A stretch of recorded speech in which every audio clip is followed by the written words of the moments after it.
अभी तक आपने देखा कि दानापुर की कमला ठाकुर अखिलेश के घर दुल्हन बनकर आती है, लेकिन हवेली में ही नौकरानी बनकर रहती पन्ना उस पर तंत्र का प्रयोग करती है। ठाकुर की प्रेमिका रही रुक्मणी, जो पन्ना की बहन थी, उसे ठकुराइन ने हवेली में मरवा दिया था।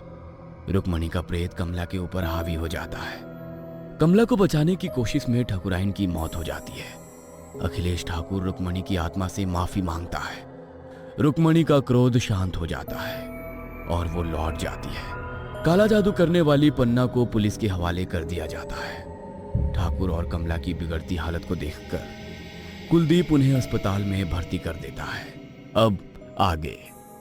वो रात हवेली के ऊपर बहुत भारी थी। कहने को तो आम दिनों की तरह ये रात भी बीत गई थी, लेकिन पिछले कुछ घंटे ने इतने जख्म दिए थे कमला और उसके परिवार को कि आने वाले कई वर्षों में भी शायद ही यह जख्म भर सकेंगे। हवेली की बड़ी मालकिन शशि की उस रात मौत हो गई थी। बड़े ठाकुर अखिलेश और कमला भी गंभीर रूप से घायल थे। महीनों तक चले इलाज और साइकेट्रिक काउंसलिंग के बाद कमला अब पहले की तरह सामान्य होने लगी थी। कमला के ठीक होने के बाद कमला, अखिलेश ठाकुर और कमला का पति कुलदीप अपनी बड़ी सी हवेली में लौट आए थे। लेकिन इस हवेली में अब एक एक पल काटना जैसे उनके लिए सदी जीने के बराबर था। हर पल उनकी आंखों के सामने वही विभत्स दृश्य आते और उन सब की रूह कांप जाती। कोई बुरा सपना आ जाए तो उसे भूलने में भी काफी वक्त लग जाता है, और जो कुछ उन सभी ने खुली आंखों से देखा था वो भुला पाना तो असंभव ही था। एक रोज, बाबूजी, आपसे कुछ कहना चाहता हूं, लेकिन समझ में नहीं आता कहां से शुरू करूं। पता नहीं आप मेरी भावनाओं को समझेंगे भी या नहीं। पिछले कुछ दिनों में इस हवेली में इतना कुछ देख लिया है कि अब एक पल को भी यहां ठहरने को जी नहीं करता। कहने को तो बाबा ने आश्वासन दिया है कि रुक्मणी की आत्मा अब हमें नहीं सताएगी, लेकिन जो कुछ भी इन आंखों ने देखा है उसे भूल पाना इतना आसान भी तो नहीं है ना। माँ की मौत, कमला की वो हालत मैं चाह कर भी नहीं भूल सकता। मैं चाहता हूं कि हम अब इस हवेली को छोड़कर कहीं और चले जाएं, कहीं ऐसी जगह जहां कोई हमारा अतीत ना जानता हो। किसी नई जगह जाकर अपने जीवन की एक नई शुरुआत करते हैं। इस हवेली की परछाई से भी मुझे डर लगने लगा है। हर पल मन में यही खौफ रहता है कि ना जाने कब कमला फिर से उसी रूप में आ जाएगी, और इस बार मैं कमला को बचा नहीं सका तो हम क्या करेंगे। माँ को खोने के बाद अब किसी और को खोने की सामर्थ्य नहीं बची है मेरे अंदर। जैसा तुम महसूस कर रहे हो ना बेटा, ठीक वैसा ही मैं भी महसूस कर रहा हूं। अपनी आंखों के सामने अपनी पत्नी को मरते हुए देखा है मैंने। चाहता तो मैं भी यही हूं कि अतीत की इन काली परछाइयों से हम कहीं दूर चले जाए, लेकिन कहां जाऊं कुछ समझ नहीं आता। बेटे के कहने पर अखिलेश ठाकुर जल्दी ही हवेली को खाली करके हमेशा हमेशा के लिए वहां से पलायन कर जाते हैं। हवेली के नौकर चाकर, यहां तक कि कमला के मायके वाले भी नहीं जानते थे कि अब अखिलेश ठाकुर का नया ठिकाना कहां होगा। अखिलेश ने अपनी बाकी की जिंदगी गुमनामी में बिताने का निर्णय ले लिया था, ताकि उस दिन के बाद फिर कभी किसी को खबर ना लग सके कि ठाकुर का परिवार कहां है। इधर 10 वर्षों की सजा बिताने के बाद पन्ना जेल से बरी हो गई थी। जेल से छूटने के बाद वो सीधा अपने तंत्र गुरु बाबा कपालनाथ के पास जाती है। अब क्या लेने आई है यहाँ? आपका आशीर्वाद लेने आई हूँ बाबा। मेरी सच की लड़ाई में सिर्फ आप ही एक थे जिसने हर कदम पर मेरा साथ दिया, लेकिन मेरी किस्मत ही खराब थी कि मेरी अपनी बहन, जिसकी मौत का बदला लेने के लिए मैंने अपनी सारी जिंदगी दांव पर लगा दी, अंत समय में वही मौका चूक गई। लेकिन मैं क्या करूं?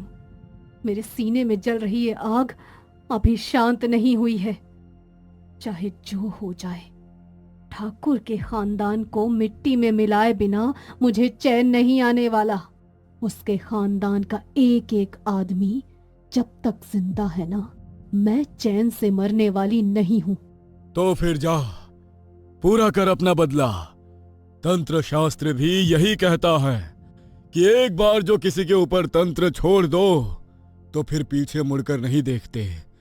अपनी तंत्र विद्या पर यकीन रख और आगे बढ़, तेरा गुरु तेरे साथ है। लेकिन बाबा, मैं ठाकुर की हवेली से ही आ रही हूँ। वो हवेली तो अब सुनसान पड़ी है, कोई नहीं रहता वहां। तो अब ठाकुर का पता लगाने का काम तेरा है। तेरे पास जिंदगी में और मकसद ही क्या है? अपने जीवन का मकसद यही बना ले कि अब तुझे सिर्फ और सिर्फ ठाकुर को मिट्टी में मिलाना है। कब तक भागेगा वो ठाकुर? आज नहीं तो कल हमें पता लग ही जाएगा कि आखिर किस बिल में जाकर छुपा है वो। इस बार मैं उसके ऊपर ऐसा मंत्र करूंगा ना कि उसकी दुर्दशा देखकर भगवान भी उससे मुंह मोड़ लेगा। पन्ना हवेली में काम करने वाले पुराने नौकरों का पता निकालती है और बारी बारी से जाकर उनके साथ पूछताछ करती है। हरिया की झोपड़ी में। मैं जानती हूँ हरिया, बहुत वफादार है तू ठाकुर का। इतनी आसानी से मुंह नहीं खोलेगा। ये नींबू देख रहा है ना मेरे हाथ में, काला जादू किया है मैंने इसके ऊपर। अगर ये नींबू मैंने तेरे सर पर से 3 बार घुमा दिया ना, तो जैसे जैसे मैं इस नींबू को काटूंगी वैसे ही तेरी खोपड़ी के भी 2 टुकड़े हो जाएंगे। अपनी जान बचाना चाहता है तो बता, कहाँ है ठाकुर? पन्ना, हमने तुम्हारा क्या बिगाड़ा है? अरे छोड़ दो हमें, हम नहीं जानते ठाकुर साहब कहाँ गए। और एक बात बताएं, अगर हम जानते भी ना तो अभी तुमको ना बताते। अरे ठाकुर की हवेली में रहकर 20 साल उनका नमक खाया है तूने। तेरी जैसी नमक हराम तो हमने आज तक नहीं देखी। जिसके नाम से तू बदला लेने आई थी ना, उसने माफ कर दिया ठाकुर साहब को। अब तेरी क्या दुश्मनी है ठाकुर से? हरिया की बात सुनकर पन्ना गुस्से में आंखें तरेर कर उसकी ओर देखती है और जमीन पर सिंदूर से एक लाल घेरा बनाकर उसके सामने बैठ जाती है। उसके बाद वो उस घेरे के अंदर एक त्रिकोण की आकृति बनाती है और उस त्रिकोण के तीनों कोण पर एक एक नींबू रख देती है। एक मुट्ठी सिंदूर लेकर अपने माथे पर लगाती है और फुसफुसाते हुए कोई मंत्र पढ़ने लगती है। एक नींबू उठाकर वो हरिया के सामने आती है और फिर 3 बार वो हरिया के सर पर से घुमा देती है। ये आखिरी मौका है, बोल दे तू, जो भी जानता है बोल, वरना तेरी मौत निश्चित है आज रात। अरे हमने कहा ना, हम कुछ नहीं जानते। हम तो क्या, कोई भी नहीं जानता पूरे गांव में कि ठाकुर साहब कहाँ गए। इतने सालों में कोई पता नहीं लगा पाया ठाकुर साहब का, और तुझे भी मरते दम तक पता नहीं लगेगा कि ठाकुर कहाँ है। हरिया अभी गुस्से में बोल ही रहा था कि पन्ना ने चाकू से नींबू के 2 टुकड़े कर दिए। देखते ही देखते हरिया की गर्दन धड़ से अलग होकर जमीन पर जा गिरी। किसी को नहीं छोड़ूंगी, सबको मार डालूंगी मैं। अगले दिन हरिया की झोपड़ी में उसकी लाश पड़ी देखकर पूरे गांव में सनसनी फैल जाती है। अरे भैया, हमको तो ये कौनो तंत्र मंत्र का चक्कर लगता है। देख नहीं रहे हो जमीन पर ये सब क्या पड़ा हुआ है? लेकिन हरिया के साथ ये सब कौन करेगा? अरे गरीब आदमी के ऊपर कौन जादू टोना करेगा भाई? हम भी तो वही सोच रहे हैं भैया।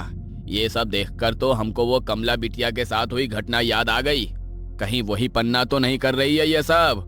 वो ससुरी जेल से छूट गई होगी का? हम क्या जाने भैया, वैसे भी पन्ना की हम लोगों से क्या दुश्मनी है?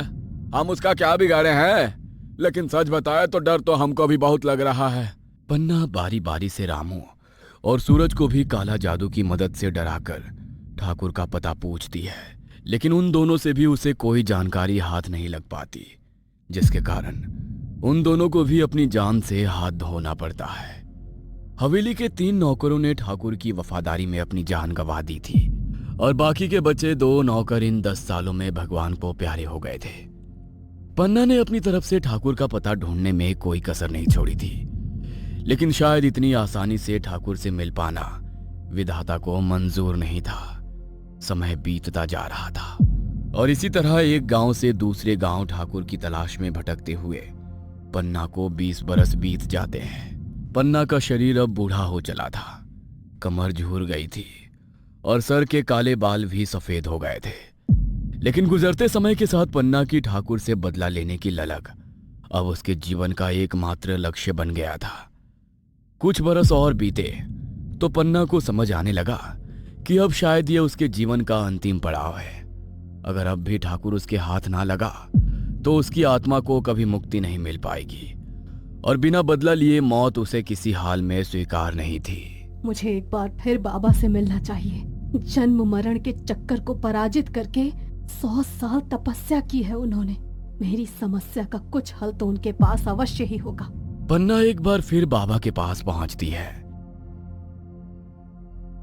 बाबा, शरीर अब जवाब देने लगा है, आंखों से कम दिखाई देता है, शरीर की शक्ति भी खत्म हो रही है, लेकिन मेरे मन की शक्ति आज भी उतनी ही है जितनी 30 साल पहले थी।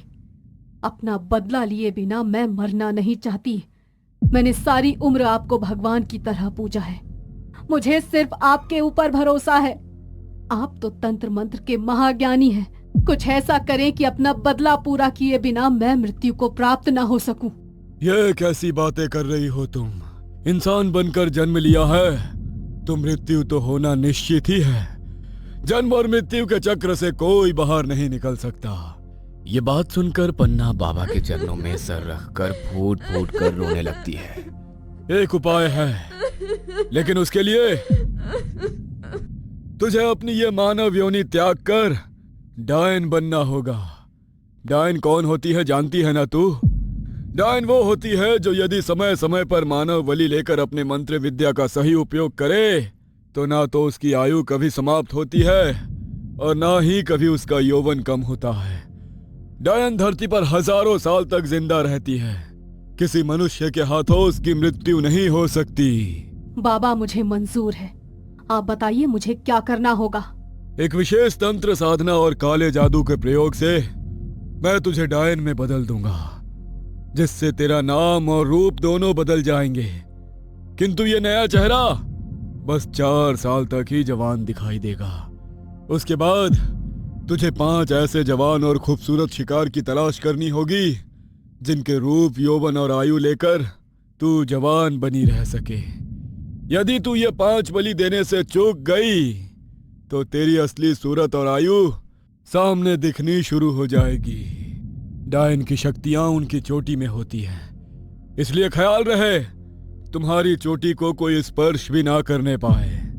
अपने गुरु के साथ मिलकर तंत्र मंत्र की सहायता से पन्ना ने अपने बूढ़े होते हुए शरीर को एक जवान चेहरा दे दिया था। पन्ना जो अब एक डायन है, जिसे अपने रूप और शक्तियों को बनाए रखने के लिए हर 4 साल में सुंदर स्त्रियों की बलि चढ़ानी होगी। क्या पन्ना कायम रख पाएगी अपना ये रूप सौंदर्य? क्या वाकई मानव बलि देना इतना आसान होगा? आखिर क्या होगा जब पन्ना अपने शिकार को फंसाएगी? जानने के लिए देखना ना भूलें कमला का अगला सीजन कामिनी।